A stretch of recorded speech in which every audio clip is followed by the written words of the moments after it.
Pandemic recovery, is the local industry seeing fresh demand? In what shape and form? Joining us this afternoon to deep dive on shifting traveler preferences, supplier trends, and capital flows is Benito Bengzon. Hi, Yusek. Welcome back to Market Edge. Of course, you're wearing a different hat now, but you're always Yusek to us. Hi, Mimi. Thank you for having me in your program.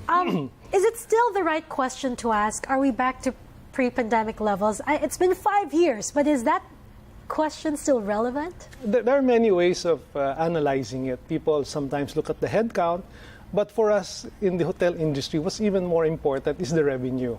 And if you look at the overall revenue for inbound tourism, which includes the revenue for hotels, we have long exceeded pre-pandemic levels. Government figures show that the total revenue last year was about 760 billion pesos. So in that respect, short answer to your question is yes. Yes. We've recovered as far as revenue is concerned. But as far as headcount is concerned, I mean, pre-pandemic we were at what, 8.2? That's We've correct. always been targeting to breach the 10 million. Never able to do so. Last year we were at what, 7? We were 7 last year. Last year was about just under 6 million. Under 6 million. So if you've got the foot traffic lower, but revenue higher, does it mean that with fewer travelers, they're fewer, but they're spending more? That's correct. They're staying longer and they're spending more. And that's the direction where we want to go, because in the end, what we want is to position the country as a, as a premium destination. The numbers, the headcount will continue to be very important. But for enterprises, more important than the headcount is really the revenue. So how much is an average traveler spending when they visit the Philippines? Around $2,000 per person per visit. And that's for how many days? Well, it depends. If you're talking about long-haul market, meaning those traveling from the US, from Europe, they tend to stay longer. So anywhere between 10 and 15 days. For the short-haul markets, meaning from within the region, China, Korea, Japan, the tendency is for them to stay a little bit shorter. All right. So what are the trends that you're seeing, that your industry is seeing as we speak? Number one, and we see this across different demographics, many of them are looking for the green experience. They're patronizing hotels, resorts that have adopted sustainable practices. So that's one clear trend that we're seeing. Number two is that they're looking for a personalized experience, authentic. And this is not just limited to the Gen Zs or the millennials, because even the boomers, the Gen X, they're looking at something that is unique, something that they can talk about when they go back home. I think the third one is, everybody's becoming very health conscious. So they want, organic drinks, organic types of food, local food. So these are just some of the trends that we're seeing. And the hotels are quick to adapt to these changing preferences. So we've leveled up the kind of products and services that we offer in the hotel to make sure that everybody has a pleasant and unforgettable experience. An IG-worthy experience, I imagine. I'm glad that you mentioned it, because invariably all visitors will look for that IG opportunity. And the hotels have to be ready with that shot, that iconic shot that the visitors can post in the different platforms. And how are the hotels and our resorts getting ready for that IG-worthy moment? They have their own little corners here and there that... and it's a conscious, deliberate effort. It is. To curate a specific corner or spot to capture your moments. Exactly. Everybody wants a curated experience. So it works both ways. The hotels provide a spot in the hotel where the guests or the customers can take that, the IG-worthy shot. And this is something that can be posted in social media, which then helps promote the property. So this is a trend that is very evident, and again, across different age brackets. Yusek, it's funny how you say that the goal of the local hospitality industry is to level up. We want to be a premium destination. You visit us not because we're cheap. We have a premium, you pay a little more, but the quality is up there. Excellent. It's just funny because when you travel and you look at airlines and the aircraft, airlines are growing, yes, they're investing, but you notice how the planes, the seat pitches tend to be smaller. Your space tends to be smaller. It's more economic. They make it very economic, if that's the right way to put it. How do you connect the two? There are different you have different products for different types of travelers. Though there are those who will always go for the low-cost carriers, the ones who will not mind, the Seats that don't recline. That's right. And then there are those who are looking for the premium experience, and they go for the airlines that offer business, premium economy, and economy.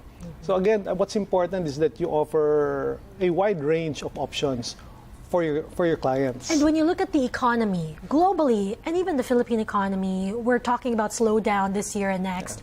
Are you worried that some people might hold back on spending on travel? Travel has ceased to be a luxury. For many people, it's a necessity. And regardless of the economic situation, Filipinos will always set aside a little amount to travel. So whether it's international or domestic. So I think this is something that is very encouraging and something that keeps many of our member hotels afloat. I started with a question when I asked you, is it even a relevant question to ask? Are we back to pre-pandemic levels?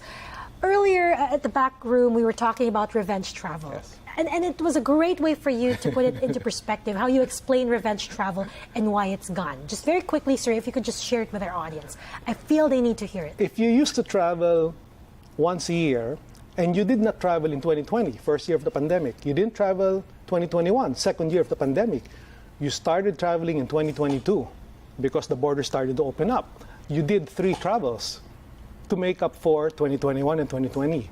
So that's the revenge travel year. The following year, 2023, you're back to once a year travel.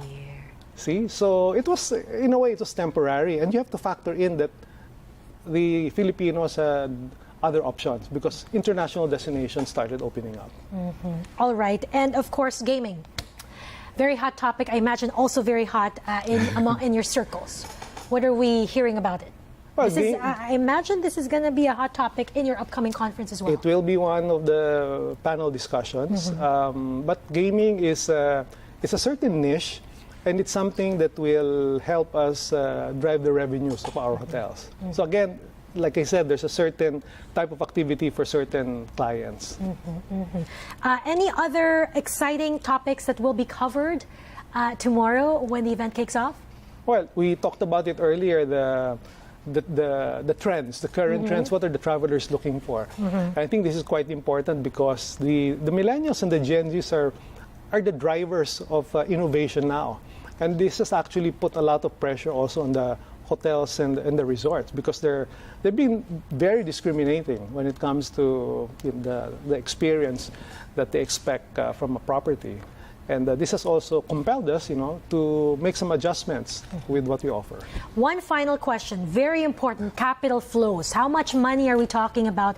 Are your member hotels investing more money this year than they have been investing in recent years? Yeah, we've always looked at buildings and hotels in a different way. We don't just look at them as concrete or metal structures. We look at them as symbols, physical symbols of confidence. And the good thing and exciting thing is the bulk of investments in hotels and resorts in the Philippines are coming from Filipino groups.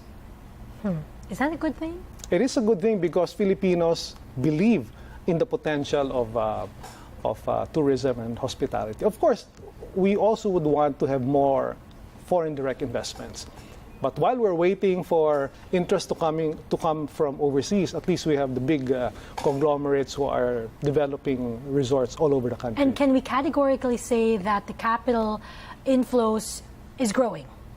I can speak for the members of the Philippine Hotel Owners Association. In the next 5 years, we will be constructing about 156 hotels that will add another 40,000 rooms to the country's inventory. And in terms of total project costs, it's about 250 billion pesos. And that's big compared to previous years? Yes. All right. Exciting times ahead. Yusek, thank you so much for joining us and good luck. We hope that you can share with us exciting talk points from the event. All right? Thank you, Mimi. All right. And that's it for Market Edge. I'm Michelle Long. Plenty more news ahead. Keep it here on ANC.